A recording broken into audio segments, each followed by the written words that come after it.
Hello বন্ধুরা, তো তোমরা সকলে কেমন আছো? আশা করি প্রত্যেকেই ভালো আছো। তো আজকের ভিডিওর মূল টপিক হচ্ছে যে আমরা কিভাবে বাড়িতে বসে ইনকাম সার্টিফিকেটটি অনলাইনে আবেদন করব। তো এর জন্য প্রথমেই গুগলে চলে এলাম। তো এরপরে বাংলার পঞ্চায়েত এইটা লিখে সার্চ করলাম। সার্চ করার পরে একটা অফিসিয়াল ওয়েবসাইটের লিঙ্ক এখানে দেখাচ্ছে, department of West Bengal panchayat and rural development. তো এটাই আমরা ক্লিক করে দেব। ক্লিক করার পরে পপ আপ মেসেজগুলো চলে আসবে। তো সেই পপ আপ মেসেজগুলো আমরা কেটে দেব। কাটার পরে এখানে একটা অপশান রয়েছে অনলাইন জিপি সার্টিফিকেট। তো এই অপশানটিতে আমাদের ক্লিক করে দিতে হবে।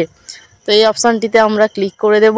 ক্লিক করার পরে এখানে দেখুন যে অ্যাপ্লিকেশান রিসিভড, এখানে একটা অঙ্ক দেয়া রয়েছে এবং কতগুলো সার্টিফিকেট ইস্যু হয়েছে, কতগুলো রিজেক্ট হয়েছে এবং কতগুলো প্রসেসে আছে, তো সেইগুলো দেখাচ্ছে।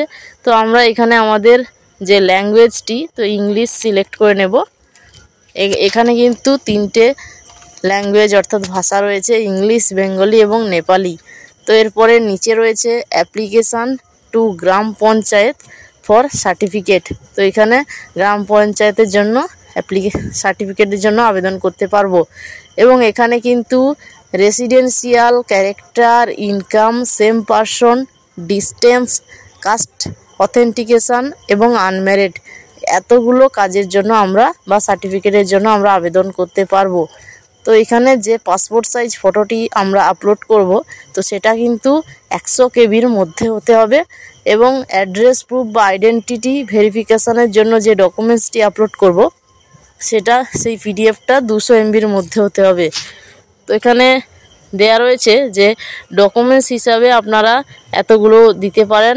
তো তার মধ্যে আধার কার্ড রয়েছে, পাসপোর্ট রয়েছে, driving licence, voter ID card, ration card, আরও অনেক ডকুমেন্টস রয়েছে লিস্ট।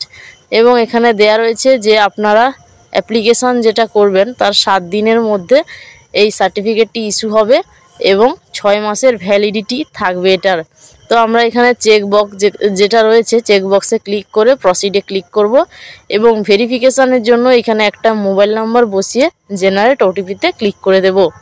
তো এরপরে আমরা সেই ওটিপিটা এখানে বসিয়ে ভেরিফাই অ্যান্ড প্রসিডে ক্লিক করব। তো এরপরে কিন্তু পুরো অ্যাপ্লিকেশান ফর্মটি ওপেন হয়ে যাবে। তো এখানে প্রথমে ডিস্ট্রিক্ট, ব্লক এগুলো সিলেক্ট করে নিতে হবে। তো আমরা পুরো ফর্ম ফিল আপটা দেখাচ্ছি যে কি কি সিলেক্ট করবেন। তো এখানে ডিস্ট্রিক্ট নেম সিলেক্ট করে নিতে হবে, ব্লক সিলেক্ট করতে হবে। তো এখানে আমাদের জেলার নাম বসিয়ে দিয়েছি এবং ব্লকের নাম বসিয়ে দিয়েছি।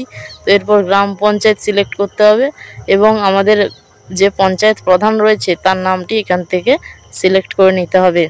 তো সেই নামটি বসানোর পরে নিচের দিকে আসতে হবে এবং এখানে স্যালুটেশন অর্থাৎ মিস্টার, মিসেস কোনটা হবে সেগুলো বসিয়ে দিতে হবে। বসানোর পরে নিচে রয়েছে অ্যাপ্লিক্যান্ট নেম অর্থাৎ আবেদনকারীর নাম। তো এখানে আবেদনকারীর নামটি বসিয়ে দিতে হবে। তো এরপরে রয়েছে গার্জেন নেম, তারপর রয়েছে রিলেশন উইথ গার্জেন এবং এখানে অ্যাড্রেস, পোস্ট অফিস, এই যে অপশানগুলো রয়েছে এবং রয়েছে পুলিশ স্টেশন, ভিলেজ। তো এগুলো সব বসিয়ে দিতে হবে সঠিকভাবে এবং রয়েছে পিনকোড, ডেট অফ বার্থ। তো এগুলো সঠিকভাবে বসানোর পরে তো এখানে আমরা কোন সার্টিফিকেটের জন্য আবেদন করছি তো সেইটা সিলেক্ট করতে হবে। তো আমরা যেহেতু ইনকাম সার্টিফিকেটের জন্য আবেদন করছি তাই ইনকাম সার্টিফিকেট এটাই আমরা ক্লিক করে দেব। তো ইনকাম সার্টিফিকেটে ক্লিক করার পরে এখানে অ্যানুয়াল ইনকাম অর্থাৎ বার্ষিক কত ইনকাম সেটা বসাতে হবে। তো এরপরে এখানে আমরা ডকুমেন্ট নাম্বার 1 এখান থেকে সিলেক্ট করে নেব। তো আমরা এখানে আধার কার্ডটি সিলেক্ট করলাম, এরপর পাশে ডকুমেন্ট নাম্বারটি এখানে বসিয়ে দেব। এরপরে ডকুমেন্টটি আমরা ফাইলটি এখানে পিডিএফ ফাইলটি সাবমিট করে দেব বা আপলোড করে দেব। তো এরপরে 2 নম্বর ডকুমেন্ট সেমভাবে আমরা করব। এরপরে আপলোড অ্যাপ্লিক্যান্ট ফটো অর্থাৎ সেই আবেদনকারী ফটোটি এখানে ফাইলটি আমরা আপলোড করে দেব। আপলোড করার পরে সাবমিট অপশানে ক্লিক করব। সাবমিটে ক্লিক করার পরে আমরা উপরের দিকে চলে আসব। তো এখানে দেখুন অ্যাপ্লিকেশানটি করা হয়ে গেছে এবং তার পুরো স্ট্যাটাসটা দেখাচ্ছে। তো এইভাবেই কিন্তু ইনকাম সার্টিফিকেটের জন্য অনলাইনে আবেদন করা যায়। 2 থেকে 3 দিনের মধ্যে এটা অ্যাপ্রুভ হয়ে যাবে।